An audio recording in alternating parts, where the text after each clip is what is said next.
Olá, turma, espero que vocês estejam bem e vamos começar mais um Café com Santos. Hoje estamos aqui com o Bruno, que é cineasta e também cearense. Então, vou passar a palavra para ele falar um pouquinho da história dele. Ih, começa por onde? Porque são muitas frentes. Começa como foi que tu entrou nessa área de cinema. Pronto. Né? É como todo mundo que... Nem todo mundo, né? Mas boa parte das pessoas que trabalham com arte. Desde criança eu gosto muito de filmes, né? De ver filmes e acompanhar e assistir e tudo mais. E aí, quando foi em 2014, surgiu a oportunidade de trabalhar gravando eventos sociais. E aí tem a ver com cinema. Vou enveredar nessa área. Comecei a gravar casamento, baile de formatura, 15 anos, essas coisas. Quando foi em 2015, eu consegui meu primeiro emprego na área do cinema, do videomaker, como videomaker, né, para editar vídeos para uma escola. E aí, nisso eu comecei a participar dessa área. Quando foi em 2017, eu abri minha produtora de vídeos, onde eu faço vídeos para clientes, né, com institucionais, comerciais, conteúdos para as redes sociais e tudo mais, né. E quando foi em 2018, eu fiz o meu primeiro curta, que era uma vontade que eu tinha há muito tempo, né? Porque eu sempre fui do cinema. Lá em 2014 também eu criei meu canal no YouTube sobre cinema, que se chamava na época Clube de Cinema de Duas Portas. E hoje é o nome da minha outra empresa, que é um portal online de cursos de cinema, né? Que é a Sociedade Brasileira de Cinema. E aí hoje eu atuo nessas três frentes, digamos assim, né? Eu tenho a SB Cinema, que é um portal online de cursos. A gente tem quase 6 mil alunos em 5 países. E a gente tem um canal no YouTube, né? Que também é da SB Cinema. Eu tenho uma produtora, que é a Screen Filmes, que faz trabalhos para clientes, né? E também agora estou fazendo filmes através de editais de incentivo do governo. E aí eu fiz outros 3 filmes tirando dinheiro do próprio bolso. E a partir desse ano eu comecei a fazer filmes com investimento público também, né? É bem interessante a história do Bruno. É um cineasta bem atuante, né? Tu lançou já 5 filmes. Eu dirigi, escrevi, produzi, fiz várias coisas em 3 meus, né? Que a direção e o roteiro são meus. Que é 4. Que é o Reverberação, foi o primeiro, em 2018. O Miguel e Ana, que foi em 2019. O Areia Negra, que saiu ano passado. Que foi lançado ano passado, mas ele ainda está participando de festivais de cinema. E está quase pronto o meu quarto, que é o Sistema Isolado, que foi isso que a gente fez com o edital, que a gente foi contemplado em dezembro do ano passado, gravamos em fevereiro desse ano, e está quase pronto já o filme. E eu percebi que tu tem uma pegada, tipo, mais suspense. Mais filme de gênero, né? Porque aqui no Brasil não é muito feito, assim, e também não é muito valorizado. Eu gosto muito, porque as minhas influências são muito clássicas, né? Então, Spielberg, John Carpenter, esses caras sempre fizeram filmes de gênero, né? O John Carpenter que fazia Halloween, O Enigma de Outro Mundo. O Halloween é um filme de slasher, né? Que é um assassino que persegue as vítimas, estilo Sexta-feira 13, né? O Halloween foi o pioneiro. E aí você tem O Enigma de Outro Mundo, que é um terror que mescla com ficção científica, que é um alienígena que se passa por outras pessoas e começa a matar um grupo de trabalhadores que trabalham no Polo Norte, ou era no Polo Sul, lembro agora. Então, assim, são filmes de gênero, né? O Spielberg com Contatos Imediatos, Tubarão, todos filmes de gênero.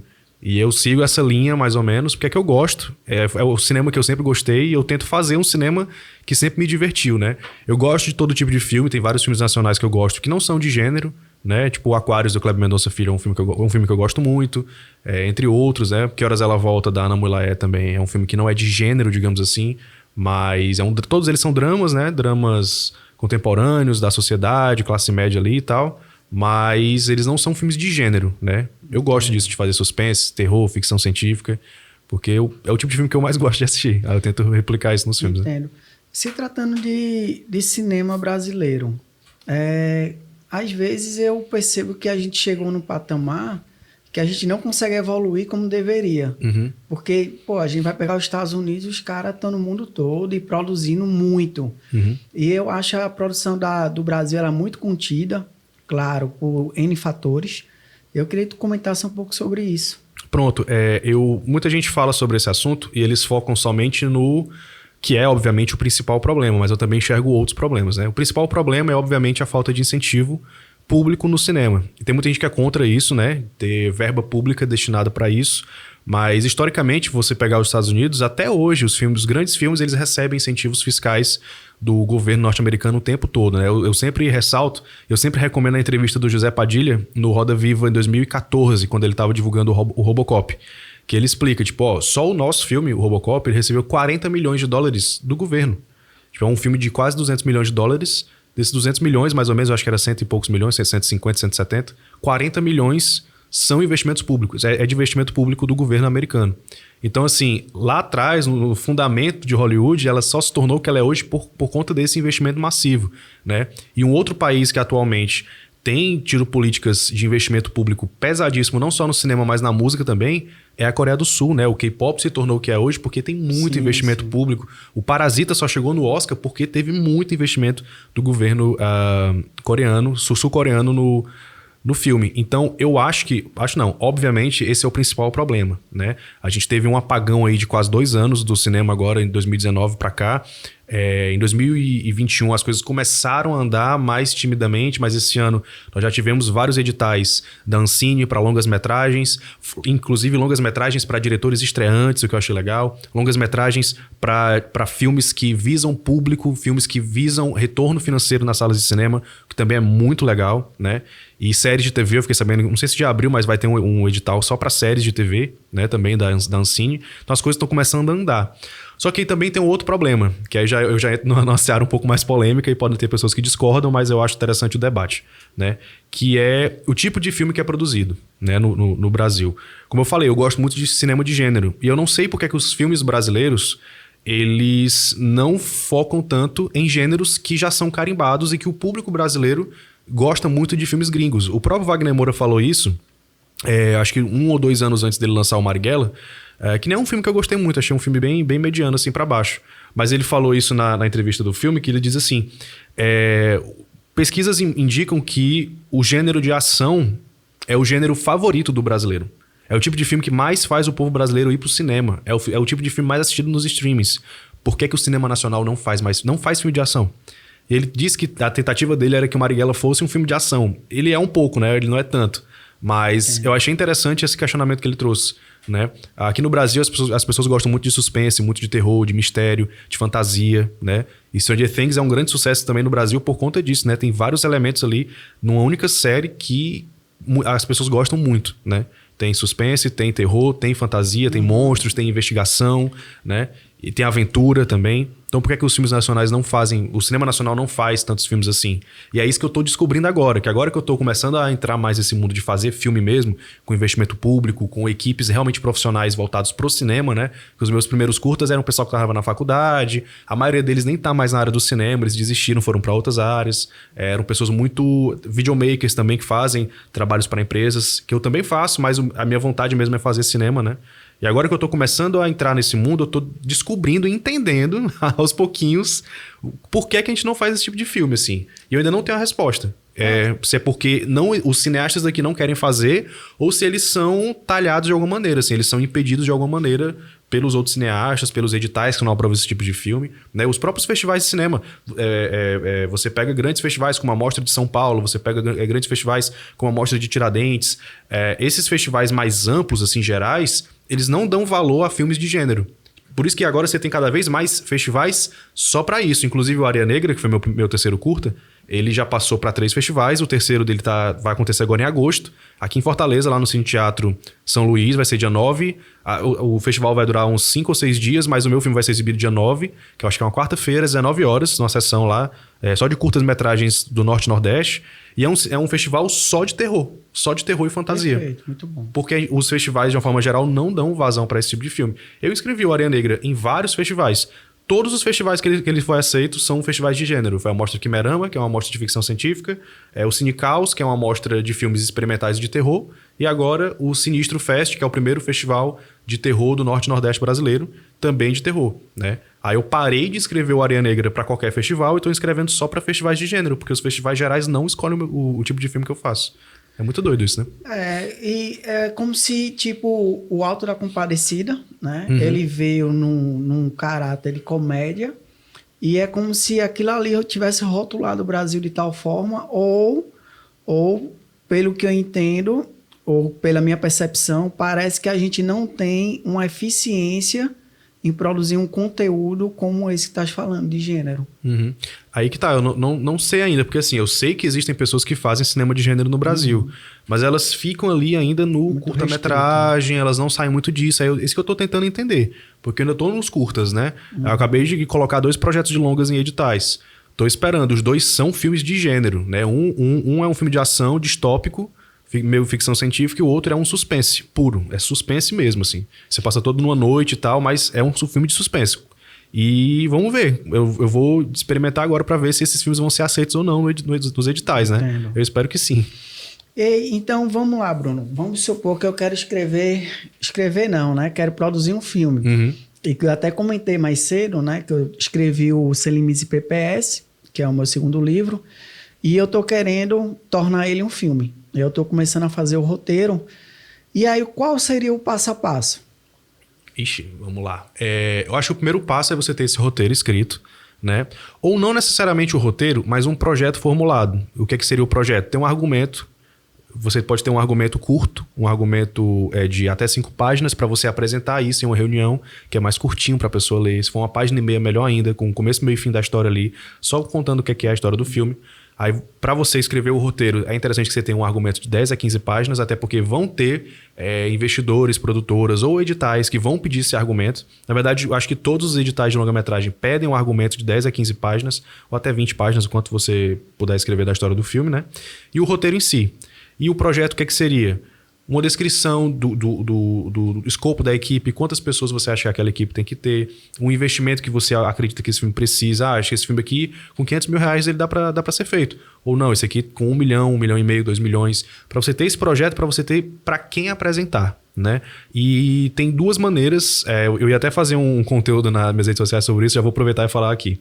Existem 2 maneiras que você pode viabilizar a realização de um projeto. A maneira mais fácil, que não é tão fácil assim, mas é mais fácil do que a outra, e a maneira mais rápida, que também não é tão fácil.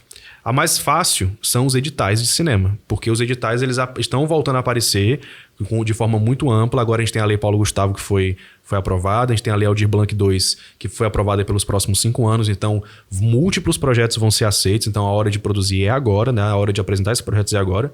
Só que, por exemplo, aqui no Ceará nós temos o famoso Cinema e Vídeo, que é o edital de cinema daqui. Esse edital, ele tem um histórico de... Eles abrem as inscrições, sei lá, 2015, um exemplo. Não estou dizendo que foi exatamente o que aconteceu em 2015, mas digamos, 2015. E aí, a seleção foi feita em 2015. Os selecionados, você não sabe quando é que eles vão ser divulgados. De repente foi divulgado em 2016 e a verba só é liberada em 2019, digamos assim. Acontece muito isso nos editais. Então, é a maneira mais fácil, porque editais têm a torta e a direito, mas ela é demorada, né? Porque daqui que você consiga começar a gravar esse projeto por conta disso, eu tô com o pressentimento de que esse ano vai ser diferente, né? Já que a gente teve as inscrições agora do Cinema e Vídeo em maio e a previsão do resultado já vai vir para setembro. Então, assim, as coisas estão bem rápidas, estão bem ágeis, e a gente espera que essa verba seja liberada até o começo do ano que vem, pra gente já gravar o filme ano que vem, sabe? Ou de preferência ainda esse ano, não se sabe. Eu espero que ano que vem pra gente ter um pouquinho mais de tempo aí pra preparar. Essa é a maneira mais fácil. Agora, a maneira mais rápida, que eu também não sei dizer o quão rápido mas eu acredito que seja mais rápido do que esse histórico dos editais, né? É através de rodadas de negócio e pitchings, né? E onde é que isso acontece? São locais para você apresentar o projeto para investidores em festivais de roteiro. Agora em setembro vai ter o Frapa, que é um festival internacional de roteiristas que acontece lá em Porto Alegre. Eu ia, só que tá muito caro para ir, eu vou acabar não indo. Em eventos vai ter o Expocine também em São Paulo agora, que é um evento para produtoras, onde todas as grandes produtoras do Brasil vão para lá, e lá existem rodadas de negócio, existem os pitchings, né? Onde você se inscreve, paga uma taxa, não é muito alto, geralmente é 80, 100 reais, para poder participar, e você vai ter uma oportunidade de apresentar os seus projetos para investidores reais. E agora, com a chegada dos streamings, você tem cada vez mais investidores, porque antigamente era assim, você fechava com a produtora, massa, só que a produtora ia pegar o seu projeto, ia lhe pagar, ia comprar o seu projeto para eles fazerem através de um edital. Só que também demora muito tempo. Entendi. Agora, com os streams, a coisa está diferente. Os streams, cada vez mais, eles estão querendo produções nacionais, né? Porque eles querem atacar o público daqui com produções daqui, né? Então, as produtoras pegam esse projeto e apresentam para o Netflix da vida, apresentam para um Prime Video da vida, para o HBO Max, que são instituições privadas que têm verba para poder viabilizar o projeto, e eles vão viabilizar. Então, existem essas 2 maneiras. Só que eu também não sei dizer o quão rápido é isso, porque eu ainda não experimentei essa maneira. Mas eu sei que é bem mais rápido do que você fazer por edital, porque a gente tem todo esse histórico de demorar bastante, né? Pois eu estava percebendo que, inclusive, na tua produção do filme que é alguma coisa Areia. Areia Negra. Areia Negra, desculpa. Que foi o mais recente. Pronto. Tá pronto, né? O mais recente está finalizando é o Sistema Isolado. O Areia Negra, eu percebi que existe uma peculiaridade. Tipo, nos Estados Unidos, geralmente o ator ele já vem e faz a cena, né? Atua lá na cena e não tem tantos treinos, testes. Quando no Brasil existe um período de testes, né? Até mesmo para diminuir o custo, né? Com equipamento de aluguel. E além desse treinamento, desse dia que você vai para avaliar o que vai ser preciso naquela cena, tu fez muito isso no teu filme Areia Negra. Né? Eu fiz em todos, na verdade. Fez em todos. E eu vi algumas dificuldades, tipo, o vizinho não queria apagar a luz. Né? É muito comum achar pessoas que não colaboram, que é um negócio cultural incrível, né? Para você produzir um filme. E primeiro em relação aos ensaios, né? Que o ensaio geralmente acontece com o elenco e com a equipe técnica. A gente faz visitas técnicas nos locais de gravação para ver as peculiaridades. Direção de som, tem muito barulho, não tem muito barulho. Tem um barulho mais distante, como é que o som vai se adaptar a isso? Um exemplo, né? E os ensaios é ensaiar a cena em si, como o ator ele vai se portar na cena, como é que ele vai expressar aquele roteiro, o que está no roteiro na cena, né? Os ensaios é muito comum no Brasil, em longas metragens, em curtas metragens, em todo tipo de produção ficcional, séries também. É muito comum ter os ensaios. Lá em Hollywood não tem muito isso. Na mesma entrevista do Zé Padilha, ele fala sobre isso. Ele fala como ele insistiu muito, ele teve que conseguir uma verba extra do filme para pagar as diárias do elenco para poder ensaiar com eles, porque ele, como era o primeiro filme internacional dele, ele veio muito com isso do Brasil, de ensaiar, e realmente faz total diferença. Inclusive, uma das melhores coisas do Robocop, eu acho, que são as atuações do elenco. Então é uma coisa muito daqui que lá fora não acontece muito, até porque lá, como são grandes estrelas e o horário deles é muito corrido, eles não tem como ensaiar muito. O que eles fazem muito é a leitura de roteiro antes. Se reúne todo mundo para eles lerem o roteiro e todo mundo conhecer a história juntos, né? Agora o ensaio em si, onde você testa a cena, faz de novo, não, muda esse tom, faz outra cara, muda, opa, essa fala não ficou legal, pode falar outra coisa. Isso aí você vai fazendo muito aqui no Brasil, é muito comum, né, esses ensaios. E aí, em relação a ter pessoas para ajudar ou não, o Sistema Isolado, que foi o nosso filme mais recente, ele passou por maus bocados por conta disso, assim, que a gente estava gravando na rua e o pessoal não queria colaborar, tinha gente que passava na frente da câmera de propósito, e era complicado porque a gente tinha que gravar um filme onde a história do filme era como se Fortaleza estivesse sem ninguém na rua. Então, silêncio total, sem ninguém passando na rua, sem barulho de carro, sem barulho de moto, de pessoas falando, e foi impossível, assim. O local onde a gente gravou, depois eu fui lá... Eu fui no local outros dias depois da gravação, tava até tranquilo, assim, dava pra controlar. Só que aí, o burburinho de que estavam gravando um filme ali no bairro se espalhou tanto que todo mundo foi pra lá. Só que as pessoas começaram a atrapalhar de propósito o filme, assim, só pra aparecer no filme. Eles queriam aparecer. Então a gente botava a câmera, preparava, som foi, câmera foi, show, prepara. Aí passa uma senhora, para na frente da câmera com a criança e fica assim, olhando pra câmera. Aí, fulano, tira ali a senhora ali da cena. Por favor, senhora, por favor, sai da cena, senhora. Aconteceu muito isso, assim. Muito, muito, muito. E chegou até um ponto de me estressar, assim. Porque a galera tava atrapalhando de propósito o filme sem saber que tava atrapalhando. Ou até sabendo, né? Ou como, por exemplo, tinha hora que a gente tinha que gravar e tava ao longe. O microfone conseguia pegar bem distante, mas pegava um som. E aí eu comecei a andar pelo bairro procurando onde era o som. Era 2 ruas depois, numa mercearia. O cara com uma caixa de som enorme, ouvindo lá as músicas dele. E aí eu cheguei e pedi, pode abaixar. Não precisa tirar, é só abaixar um pouquinho. Pronto, tá ótimo o volume. É só pra gente gravar ali, tu segurei 10 minutinhos, que é coisa rápida. Não, beleza. Aí eu vinha. Quando eu chegava, em 2 minutos lá, o cara aumentou o som de novo. Aí eu ia lá, eu fui lá 3 vezes. Na terceira eu desisti. Eu falei, gente, vamos gravar assim, na edição a gente tenta tirar isso aí, porque não tem condições. E é difícil, é difícil. Eu fiquei sabendo recente do nosso diretor de arte, ele tava gravando um longa-metragem na Beira-Mar. Aí ele falou pra mim, cara, a galera metendo a mão na frente da câmera, assim, não pode gravar aqui não. Transeunte, assim, cidadãos que queriam atrapalhar a gravação. Vocês não têm autorização pra gravar aqui não. E não era nenhuma autoridade, não era um policial, não era um fiscal. Não, era um cara que tava passando na rua só pra atrapalhar a gravação. Caraca. Por que isso acontece? Eu não tenho a menor ideia porque que as pessoas fazem isso, assim. Quando eu vejo alguém gravando, eu tendo a ficar distante, ficar calado, não atrapalhar, virar e seguir minha vida. Porque como eu trabalho com isso, eu sei como atrapalha. Mas eu não sei, cara, porque que as pessoas gostam de atrapalhar a gravação, assim, eu não sei explicar. E aí, em relação à gravação, qual foi o filme que tu passou um período maior gravando? Todos eles foram muito rápidos, né? Porque são curtas, né? E a gente tende a colocar todas as diárias juntas, umas depois das outras, pra galera continuar no fluxo de trabalho, né? Isso é muito importante, tanto é que todo começo de diária... A primeira hora de gravação sempre é a mais difícil, que o pessoal ainda tá entrando no ritmo, ainda vai... Depois da primeira hora pra frente, aí a galera já pegou o ritmo e o filme já sai mais rápido. Mas o Sistema Isolado, que foi esse que a gente gravou esse ano, a gente gravou em 3 diárias e meia. Eram pra ter sido 3 diárias, só que a gente teve um grande problema lá de logística, a gente teve que adicionar mais meia diária depois. Então foram 3 diárias e meia.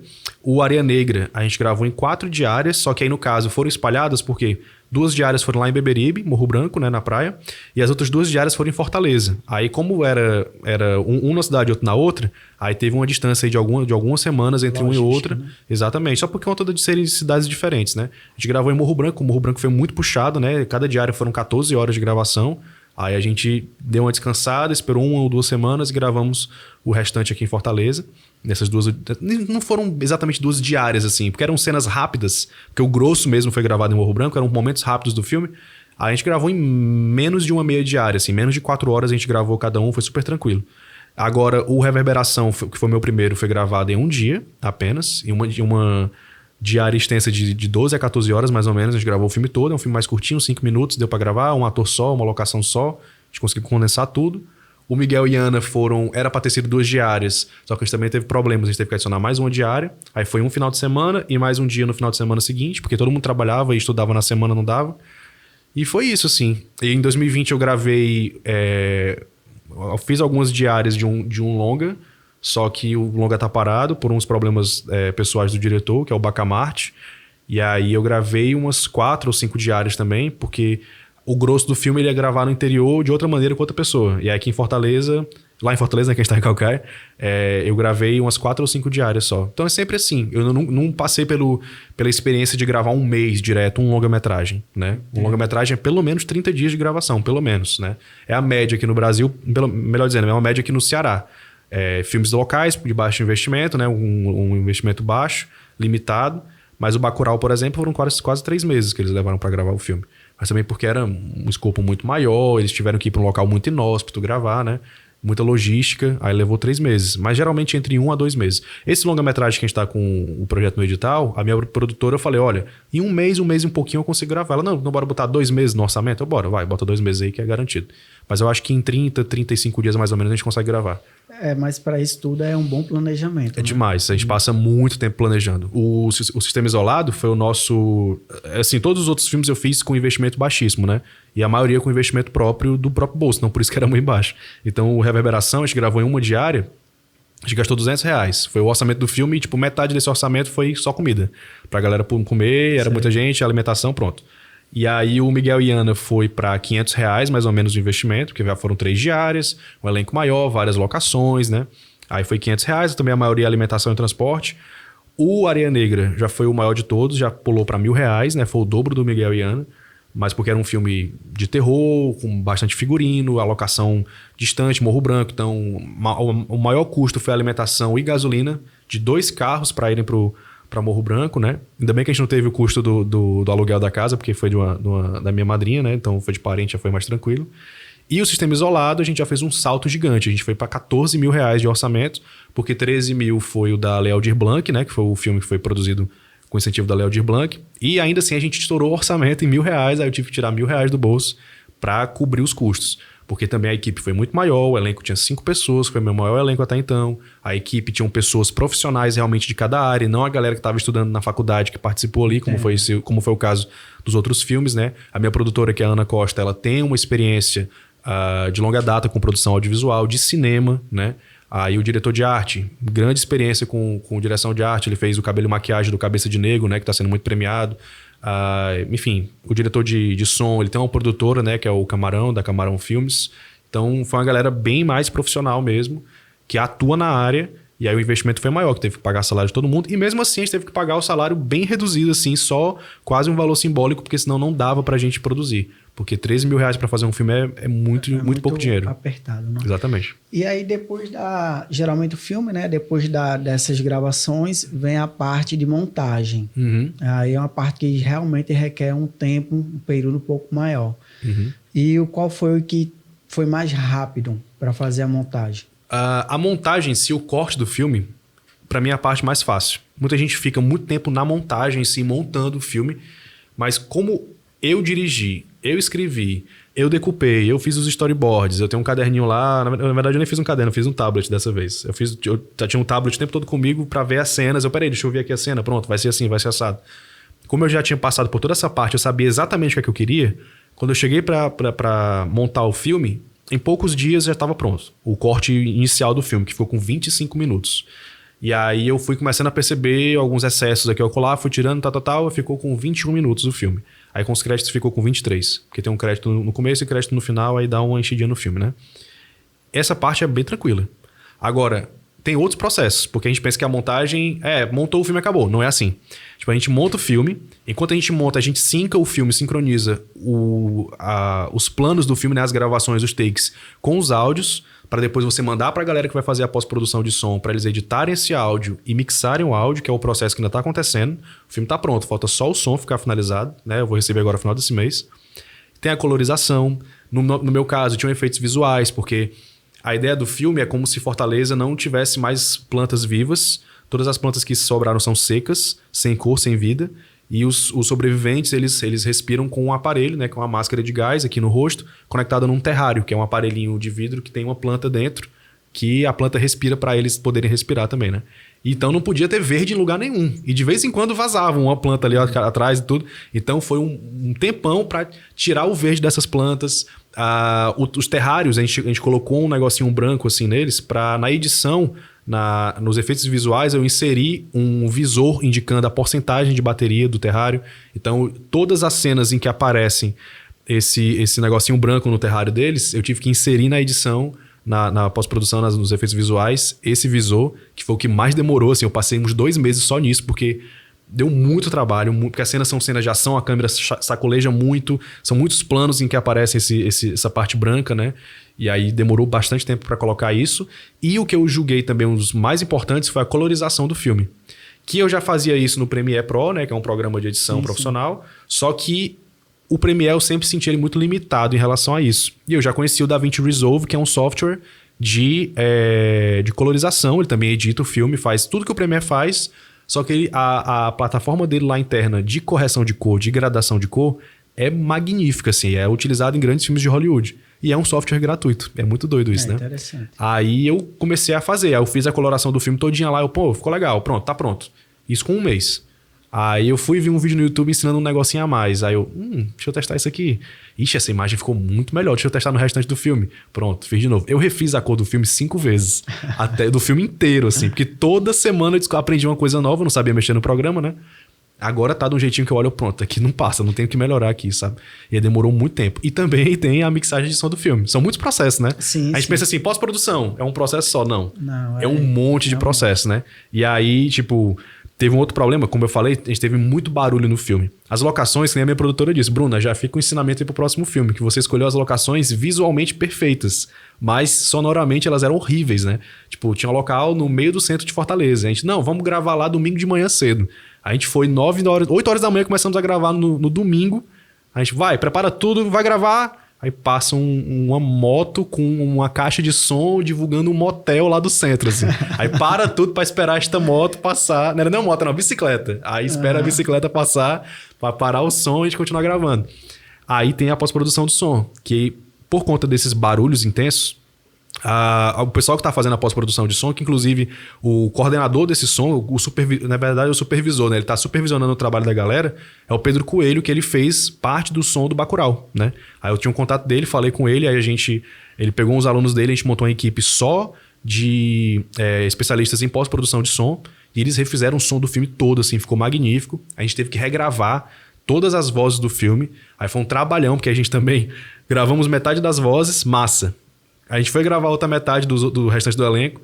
Aí o meu contato que trabalhava no estúdio falou, cara, fui demitido. Perdemos o estúdio. Aí a gente foi preparar lá o meu quarto para gravar lá em casa com um som bacana, para tirar a reverberação do espaço, para poder gravar, e foi outro trabalho. E aí agora, finalmente, vai ficar pronto. Eu já recebi uma pré-mix do filme. Tá muito boa, só que não tá pronta ainda.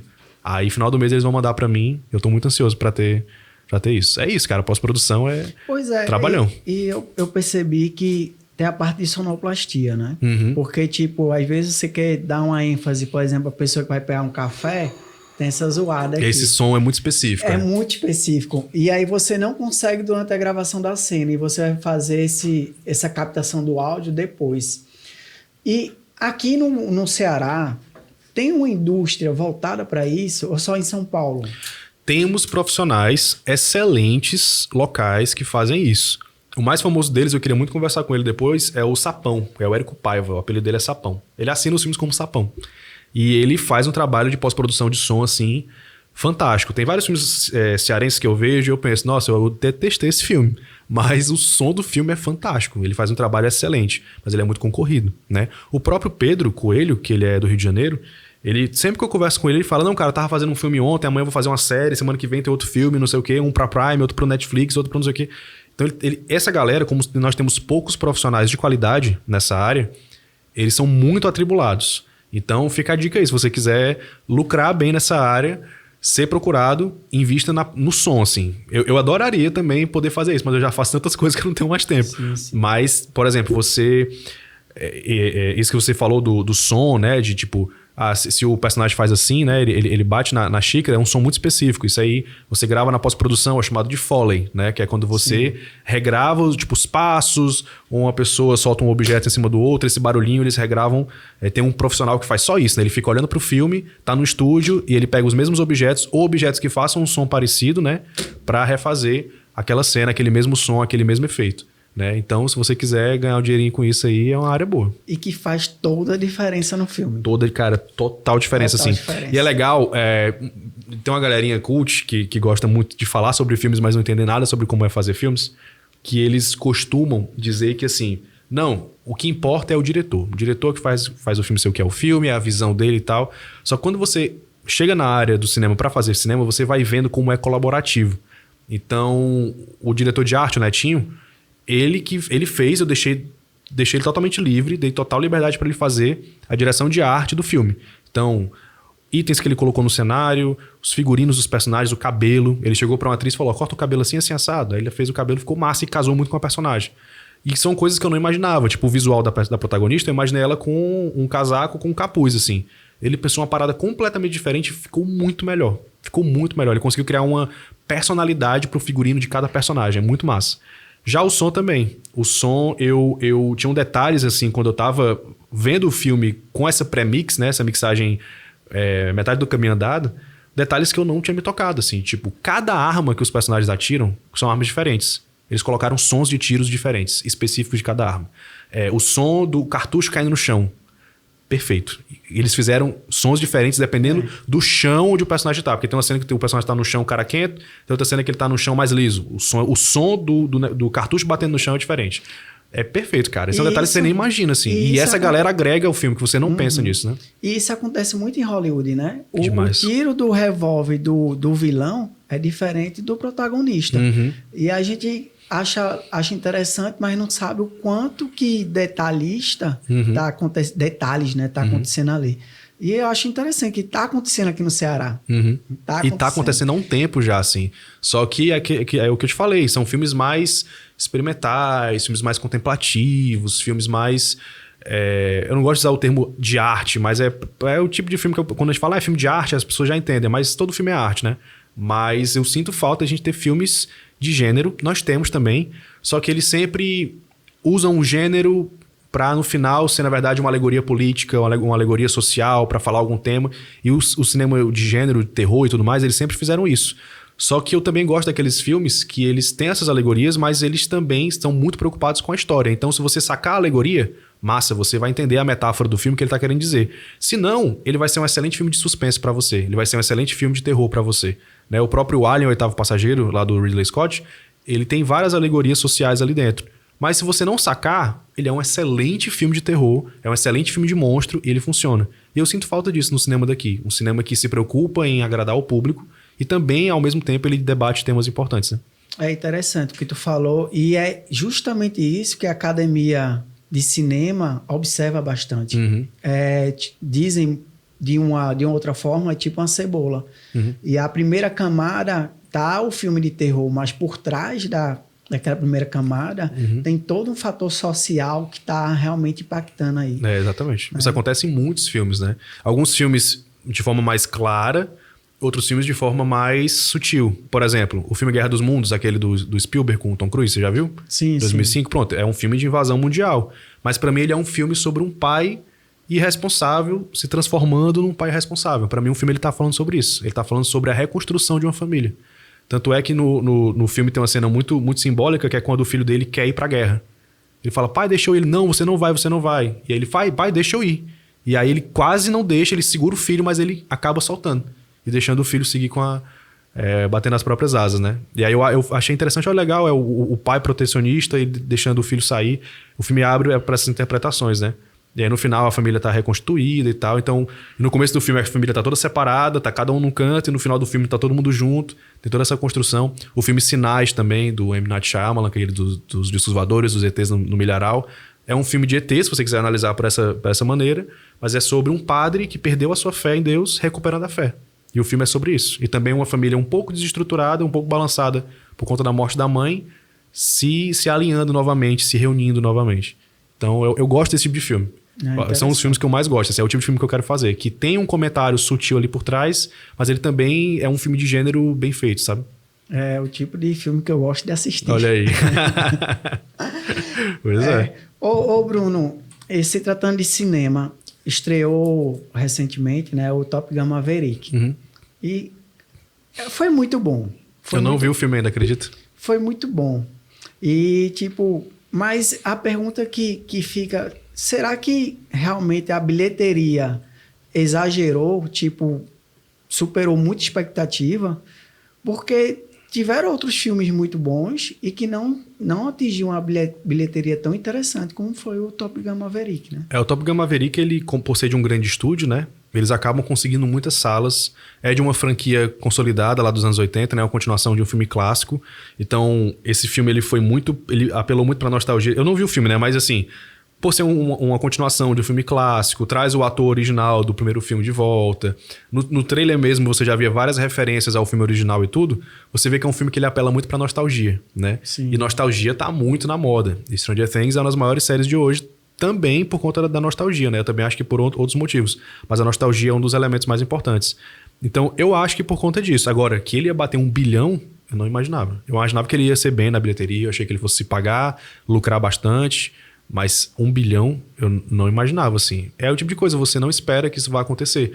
Um outro filme que aconteceu isso, que eu não esperava de jeito nenhum, foi o Venom, do Homem-Aranha, o primeiro Venom. Ele fez quase 1 bilhão, ele fez 800 milhões. E é um filme que todo mundo falou mal. É um filme que ninguém gostou, mas o filme fez 800 milhões na bilheteria. Um filme que aconteceu isso recente, não igual ao Venom, que o Venom foi muito rechaçado, né? Mas o novo Thor, o Thor Amor e Trovão, eu achei muito fraco. Todo mundo que eu vi as críticas, eu achei... Ninguém gostou dele. Ninguém gostou, mas ele tá quase batendo 1 bilhão já, cara. É muito doido, assim. Por isso que eu acho interessante, mas apesar de eu não entender, mas eu acho interessante pra gente ver como nós vivemos em bolhas, né? Na minha bolha, ninguém tinha gostado do filme. Mas, a minha esposa queria ver. Eu falei, amor, não vamos não, porque eu vejo antes na cabine de imprensa, né? E aí, quando o filme é muito bom, eu levo ela pagando o ingresso pra ela poder assistir. Eu falei, não vamos não. E eu não incentivei ninguém, assim, da minha bolha pra assistir. E os poucos que viram, os meus colegas que também falam sobre cinema, que viram na cabine também não gostaram. E ficou por isso. Mas o filme tá quase 1 bilhão aí com 1 semana de estreia. É muito loucura isso. Tá pra estrear, se não me engano, é o novo Avatar, né? É, em dezembro. Esse eu tô bem ansioso pra ver. Porque ele foi um filme que levou 13 anos pra ser feito, né? Quando saiu o primeiro em 2009, eles já anunciaram a continuação lá na época, mais ou menos 2008 por ali. Ou minto, 2010 mais ou menos, anunciaram. E só agora que o filme tá saindo, porque... O James Cameron falou, não vai ter só o 2 não, vai ter o 2, o 3, o 4, o 5. Aí eles estão gravando os 5 ao mesmo tempo pra sair um por ano. E esse que vai sair agora já foi adiado 2 vezes, se não me engano era pra ele ter saído em 2020. Foi adiado pra 2021, foi adiado pra 2022, não por conta da pandemia, mas por conta, assim, a pandemia obviamente influenciou na produção, mas por conta que o filme tá demorando muito pra ficar pronto, né? Porque é muita tecnologia envolvida, né? Pois é esse filme que é com muita tecnologia envolvida e que é feito dentro de grandes estúdios, geralmente ele tem um custo um pouco menor. Ou seria equivalente a fazer um filme que vai pra rua, por exemplo? Acho que depende do filme. Isso depende muito de filme pra filme. O filme do Elvis, por exemplo. Eu vi agora, adorei o filme. eu imaginei que, por conta do escopo do filme, que ele mostra muitas épocas da vida do Elvis diferente, o diretor disse que o primeiro corte do filme tinha 4 horas, pro cinema foi uma versão de 2 horas e 40, né? Que já é uma duração muito extensa pros padrões de Hollywood, né? Para filmes hollywoodianos, blockbuster. Eu fiquei surpreso quando eu vi que ele custou 85 milhões de dólares, que é um valor baixo para Hollywood. Hollywood, geralmente, você faz um filme com pelo menos 100 milhões. Até 100 milhões, dependendo do filme. Por exemplo, o Batman novo, ele foi feito com 90 milhões, 100 milhões, acho que foi 100 e poucos milhões. Foi considerado um orçamento baixo pro filme do Batman, né? E ele, eu não sei se ele chegou a fazer 1 bilhão, eu acho que ele chegou perto disso. Eu fiquei surpreso com o Elvis, porque você vê o filme, são muitas épocas da vida do Elvis diferentes, muita direção de arte, muito figurino, muitos atores, muitos figurantes, o elenco é enorme, o Tom Hanks tem um trabalho de maquiagem sensacional, o filme tem muitos efeitos visuais, porque o diretor gosta muito de trabalhar os efeitos visuais no cenário, principalmente, então tem cenários inteiros feitos só com computação gráfica, 85 milhões. E aí você pega o próprio Batman, que é uma história, apesar de ser o filme do Batman, é mais contido, né? Também não tem muitos efeitos visuais, ele custou mais do que o Elvis, e o Batman é um filme que não tem tantos elementos visuais de épocas. O próprio Elvis também tem outra questão que custa muito, que é a recriação de uma época, e o Batman custou mais do que o Elvis. Eu fiquei, caramba, como é que foi isso? Então isso é muito relativo, depende muito de filme para filme. O Avatar, ele tá tendo um custo muito grande, eu nem sei quanto é que tá o orçamento dele, geralmente eles divulgam depois que o filme sai. Mas ele deve ter passado de 200 milhões de dólares, sabe? Porque é um filme muito grande, é um filme com os efeitos visuais muito bons, né? O James Cameron é um cara que ele faz filme aqui ou acolá, mas quando ele faz é o filme, em termos técnicos, em termos de narrativa como um todo, né? Então eu não sei se ele tá saindo muito barato não, isso aí. Eu acho que ele vai sair carinho também, viu? Isso é muito relativo, depende de filme para filme. Quando a gente quer produzir um filme e tem um orçamento baixo, se eu tivesse que escolher uma opção de onde empregar um recurso um pouco maior, qual seria essa opção? Depende do filme. Depende do filme. Mas agora sim, depois de ter estudado tanto cinema, ter feito vários cursos, eu fiz um curso do Masterclass com o diretor Ron Howard. Ele fez... Tem alguns filmes dele que eu gosto muito, outros nem tanto. Um que eu gosto muito dele é aquele Rush, que é sobre o Niki Lauda, o piloto de Fórmula 1, é muito bom. Mas ele fez Cocoon, né, que é aquele filme de ET lá dos anos 80, que os ETs levam os velhinhos pro espaço. Ele fez O Código da Vinci, né, que eu não gosto muito, mas enfim, ele é um filme bem conhecido, né? Aí eu fiz um curso dele, e aí ele fala assim, a direção de fotografia é linda, maravilhosa do filme. Mas se a direção de arte do filme não fosse boa, a direção de fotografia não tinha feito nada. Então, hoje, eu diria que som e direção de arte. Porque se não fosse a direção de arte no meu último curta, no Sistema Isolado, você não ia acreditar no filme. No Miguel e Ana, o meu filme, eu gravei ele no meu apartamento, eu tinha acabado de me mudar para esse apartamento. Não tinha nada no apartamento. Tinha um sofá, não tinha nem televisão na sala, tinha só um sofazinho e uma mesa branca de plástico na sala, era isso. E hoje, vendo o filme, tem uma hora que eles chegam em casa e a casa tá revirada. O que é que tem no chão? Tem uns cabos, tem um livro, 2... E não dá a impressão de que a casa foi revirada, entendeu? A luminária, né? É tipo isso, exatamente. Tem umas coisas assim no chão. E é isso. Hoje eu olho e penso, poxa, se eu tivesse gravado num apartamento decorado, a gente teria muito mais elementos pra realmente... Imagina, se eles entram, tem um sofá revirado, a televisão tá no chão, tem uma cadeira quebrada no meio... E tudo isso teria dado mais valor de produção pro filme. E tornaria a ideia de que a casa foi revirada mais crível, né? Então... Assim, de uma maneira geral, sim, eu investiria em som e direção de arte, mas também depende do filme, né? Nesse teu filme eu percebi que era como se fosse numa visão em primeira pessoa, seria isso, como, né? Se os personagens estivessem gravando. Gravando, né? Eu achei bem interessante essa sacada. Porque é referência ao Cloverfield original, né? Porque o Miguel e Ana é como se fosse um curta-metragem inspirado no Cloverfield. O primeiro filme ele foi gravado dessa maneira, como se os personagens estivessem se gravando e a situação aconteceu e a câmera pegou tudo. Aí a ideia do Miguel e Ana é parecida. Igual um de terror... Bruxa de Blair. Blair e Atividade Paranormal, né? Atividade Paranormal. É o conceito chamado found footage, né? Gravação encontrada. Que é como se alguma coisa tivesse acontecido, os personagens filmaram tudo e encontraram só a câmera, e a gente tá vendo o que eles encontraram na gravação, né? É uma tendência isso? É um subgênero, digamos assim. Porque, na verdade, o found footage tem de todo tipo. Tem um filme chamado Poder Sem Limites, que é um filme de super-herói, que é found footage, né? Mas eu não sei dizer se ele é exatamente um gênero. Porque, como eu te falei, né? Ele tem o Cloverfield, ele é um terror, mas é um terror de... eu acho que ele é até mais ação do que terror, mas ele tem terror porque é um monstro gigante invadindo Nova York, né? Mas temos o Bruxa de Blair, que é um terror mais clássico, tem uma bruxa no meio do mato, caçando o pessoal e tudo mais. Você tem também o REC, né, que é o filme espanhol, que é um grupo de jornalistas tá acompanhando os bombeiros, aí os bombeiros vão fazer uma operação num prédio, eles chegam lá, o prédio tá começando uma infestação zumbi. E aí é tudo found footage, que a equipe de jornalistas tá filmando tudo, né? Terror também. Mas, como eu falei, tem um Poder Sem Limites, que é um found footage de super-heróis, totalmente diferente, né? Eu acho que é uma abordagem de gravação diferente, é um tipo de narrativa diferente. Ele já... Eu sinto que ele deu uma queda, atualmente. Você tem poucos found footage saindo por aí. Quase, tipo, esse ano, não lembro de nenhum found footage desse ano. Ano passado também não. Mas lá, entre 2010 e 2020, tivemos vários, né? Muitos, muitos mesmo. O Poder Sem Limites é 2012. O REC é 2008, se não me engano. O Cloverfield é 2008 também. O Bruxa de Blair é de 99, é um pouquinho mais antigo. Mas entre 2010 e 2020 tivemos vários. Como é que está a questão da atividade na questão de formação de novas pessoas para essa área do entretenimento, do cinema? Ela tem atendido bem as faculdades e os cursos de filmmaker? Em 2019, a Unifor, né, que é a faculdade aqui, lá de Fortaleza, era o curso com mais alunos. Tinha 500 alunos, só esse curso de cinema. E na época eu me perguntava, e cadê essa galera no mercado de trabalho, né? E aí várias pessoas também com quem eu trabalhei, que trabalharam com estudantes não só da Unifor, mas também de outros locais, eles falavam assim, como a galera não sabia pegar na câmera direito, não sabia gravar uma cena, não sabia o que era um equipamento. Eu já tive um contato com outro videomaker que falou com um cara que estudou na universidade. Chegou pra ele, o diretor de fotografia, e falou: "Ei, bateu branco?" Ele: "O que é bater branco?" Tipo, o cara não sabia o que era uma coisa básica, assim. Primeira coisa pra você chegar no set e ligar a câmera, bate o branco. O cara não sabia o que era bater o branco. Mas, fora das universidades, nós temos diversos cursos paralelos. Alguns muito bons, outros não. Mas eu falo isso por experiência própria, que eu participei de vários deles. Mas nós temos o Porteiro Acima das Artes aqui em Fortaleza, né? Que tem cursos gratuitos de cinema, de edição. Eu fiz lá de edição para documentário. Tem de roteiro lá, também fiz de roteiro lá. Lá tem uma galera só para produção de som, né? Quando eu fiz o de edição, na época eu lembro que tinha uma galera do teatro, fazendo teatro lá. A gente tava fazendo edição, aí tinha uma galera fazendo som. Aí ia ter um projeto que todo mundo ia participar. Cada um de uma área diferente para poder fazer um filme, sabe? Também temos o Vila das Artes, que lá tem uma formação que é uma espécie de mini faculdade de cinema de 2 anos. Começou agora em janeiro uma turma nova e é 2 anos de curso. É aula quase todo dia, o pessoal vai para lá para aprender sobre linguagem de cinema, aprender como gravar e tudo mais.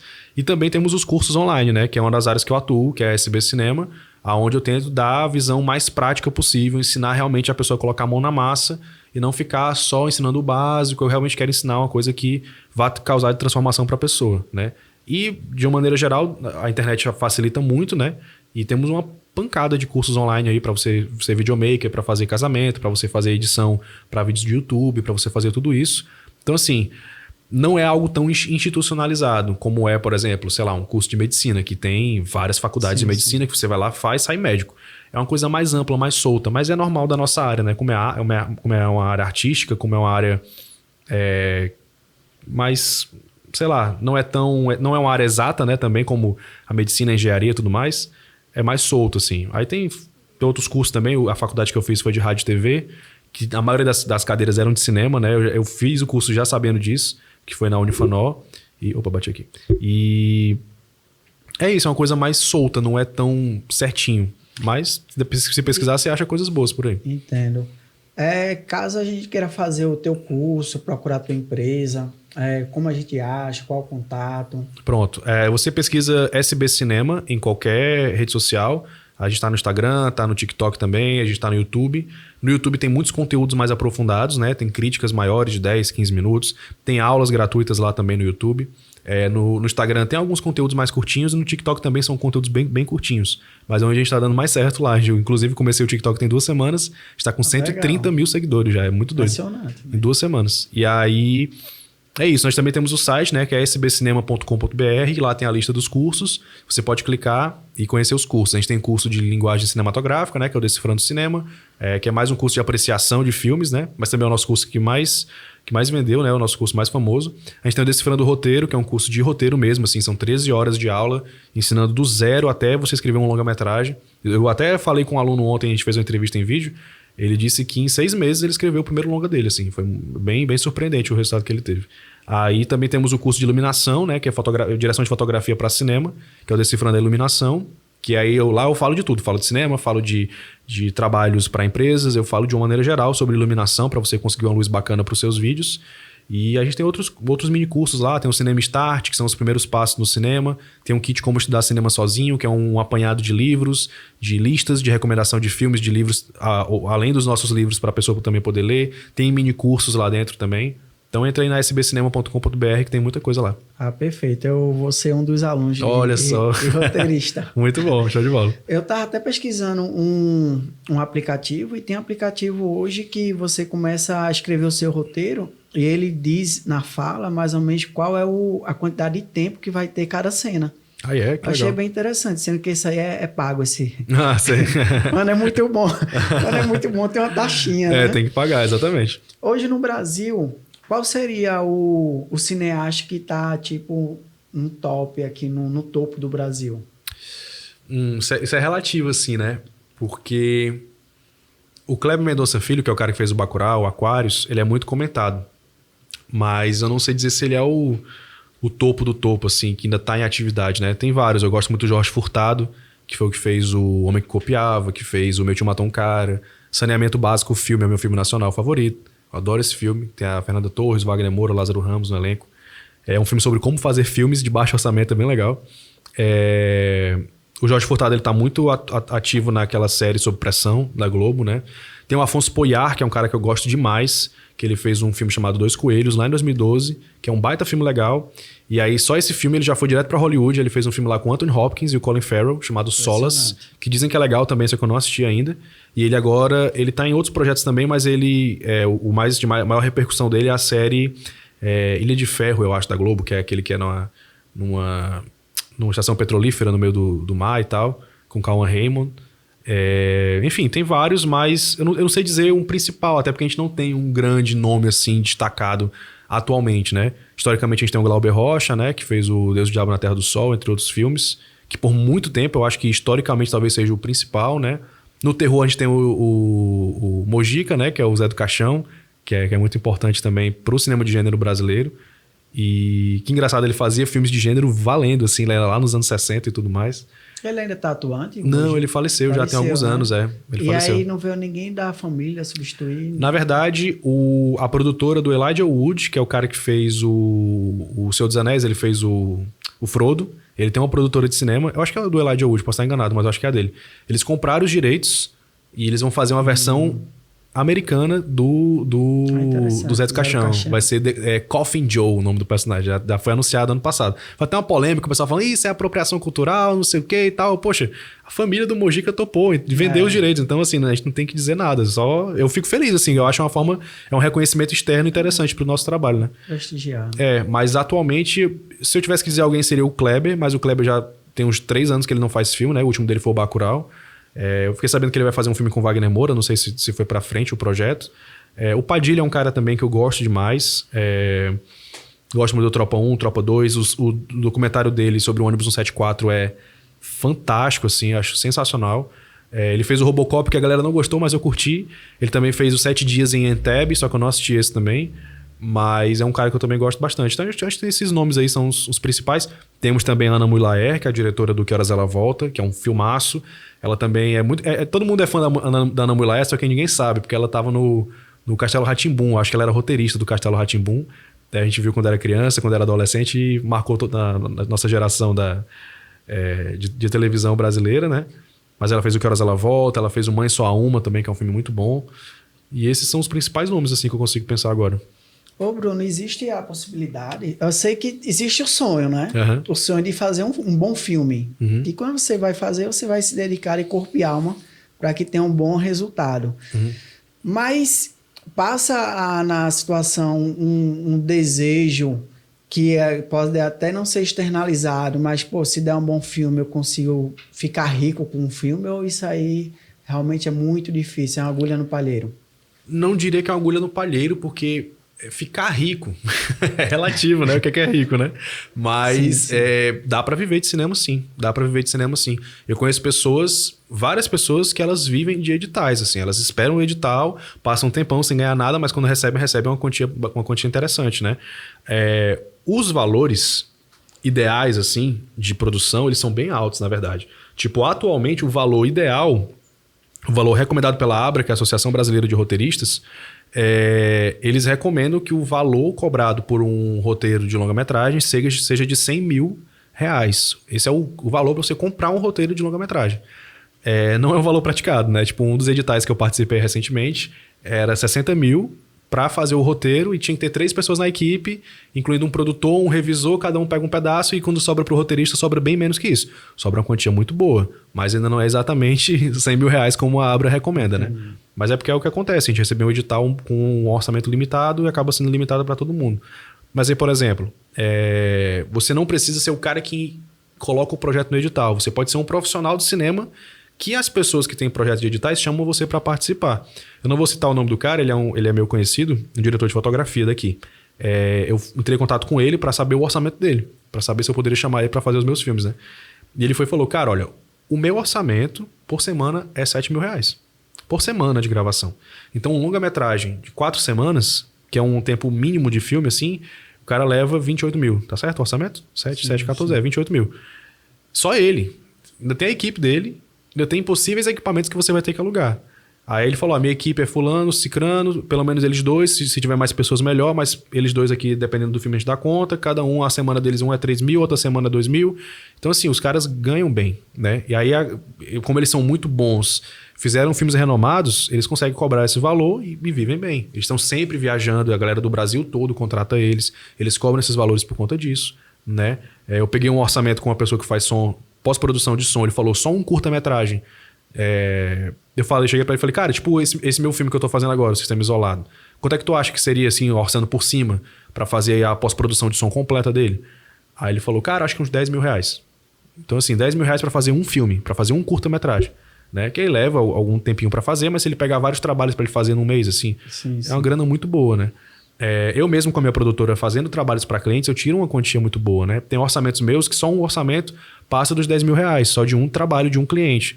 Mas isso é relativo e você tem que ter uma qualidade muito boa, tem que ter um relacionamento muito bom, tem que saber captar esses clientes, mas dá para ganhar um dinheiro bom. Eu acho que a área audiovisual é uma área muito boa, tanto é que se você consegue um orçamento desse de 2 milhões e você é diretor, roteirista, produtor do filme, você vai tirar uns salários muito bons em cima disso, né? Ah, entendi.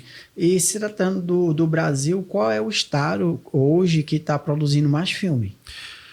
O Brasil todo produz, né?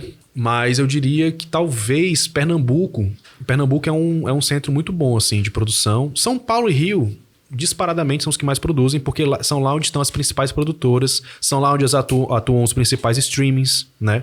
Então, por conta disso, São Paulo e Rio são as grandes capitais do Brasil em relação a cinema e séries de TV e produção audiovisual. É como se fosse Los Angeles e Nova York dos Estados Unidos, sim, né? Sim. São as 2 cidades onde você mais tem produções audiovisuais.